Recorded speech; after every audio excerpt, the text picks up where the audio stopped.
जी अस्सलाम वालेकुम दोस्तों, मैं हूं अमजद मलिक और आप देख रहे हैं हमारा यूट्यूब चैनल पंजाब दी शान। तलागंग मंडी का विजिट जनाब अज और लेटेस्ट अपडेट जनाब 20-21 तारीख अज जुम्मा और दो भेड़ा इन्हों को थोड़ी जी चलाओ भजन खोलो इन्हें। माशाल्लाह क्या बात है। खुलियाँ कर दो, इस साइड दो ना, खुलियाँ कर दो। अल्लाह इन्हें रस्सी खोलो, रस्सी दोवें रस्सी खोलो। ए भेड़ा देखो जी माशाल्लाह। तलागंग मंडी के एनिमल खड़े ने जिन्हें कॉन्टैक्ट नंबर लेने हैं। माशाल्लाह कितनी उम्र है इन्होंने बजान?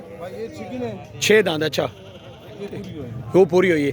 ये हम केड़े वाक च तैयार सून 10-15 निकलनी।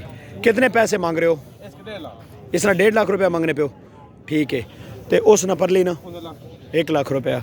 कॉन्टैक्ट नंबर दो तुसी अपना 0348 056 88 43 ये कॉन्टैक्ट नंबर है जी। ये भेड़ा जनाब तलागंग मंडी दे विच माशाल्लाह बड़ी खूबसूरत। चलाओ जरा थोड़ा जोर। क्या बात है माशाल्लाह। ज़रूर विजिट करो जी इस मंडी का। इस मंडी दे विच बड़े खूबसूरत एनिमल आते हैं जनाब।